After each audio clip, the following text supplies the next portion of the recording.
Radio COREX, les corridors d'exportation de la FCCQ. Votre marché est plus grand que vous ne le pensez. Gary Brown est le représentant en chef pour les États-Unis pour Exportation et Développement Canada. Il est basé à Houston, au Texas, et c'est là que nous le rejoignons. Hello, Mr. Brown. Good afternoon. Things are looking better indeed in the United States. And to your opinion, is it for real? Are the USA really coming out of their economic slowdown? Yes, I believe it is.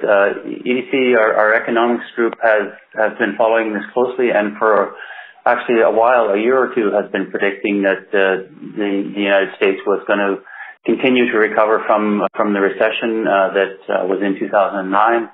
A few examples of that reality are U.S. consumer retail spending is at levels higher than it was in 2009. Key is U.S. factories manufacturing orders are above the level they were in early 2009 when the crash happened, is above the 2009 level again. And key, I think, is the spare capacity that was a result of the buildup leading up to 2008, 2009 is essentially has been used up again. So it's time for new investment to keep increasing the economy.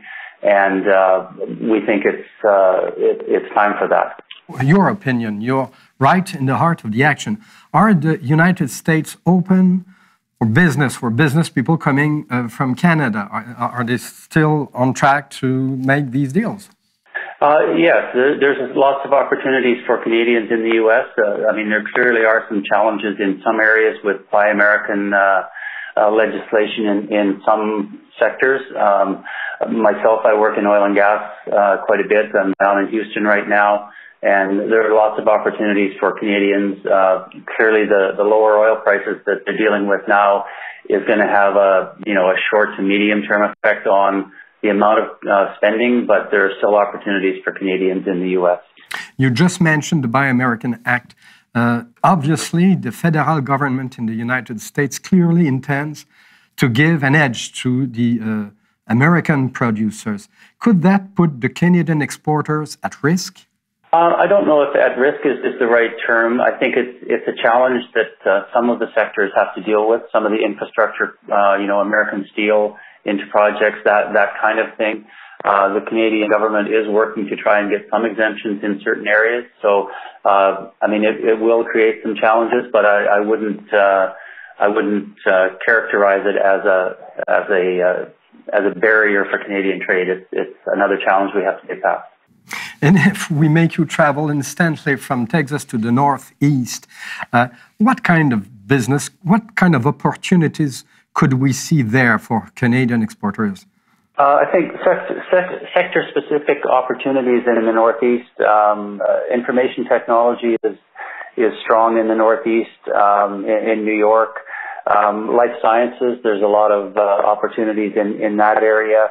Of course, financial services in New York, that's a little more of a challenge.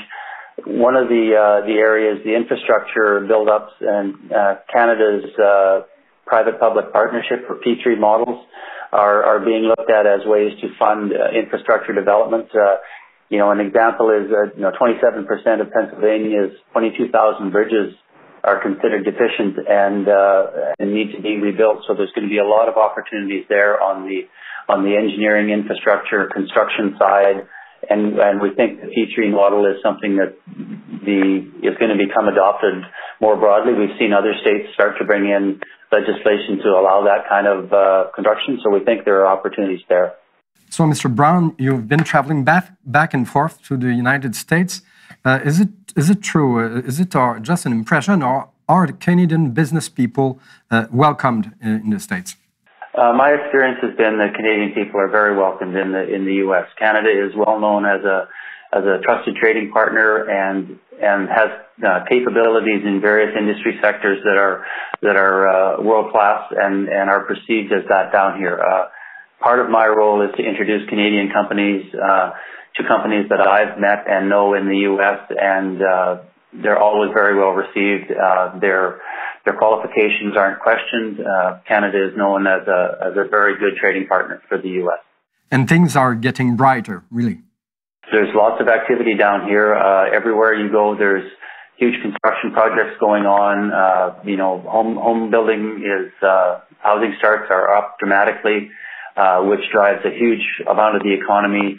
I mentioned the cheaper oil earlier, and the U.S. Energy Information Administration estimates that the current gasoline prices puts about $550 into the pockets of the average house in the U.S., which, if you think about it as a stimulus program, people are having extra cash in their pockets to spend, and that's going to continue to drive the growth that I spoke about earlier. Thank you very much, Mr. Brown. You're very welcome. Radio COREX, les corridors d'exportation de la FCCQ. Votre marché est plus grand que vous ne le pensez.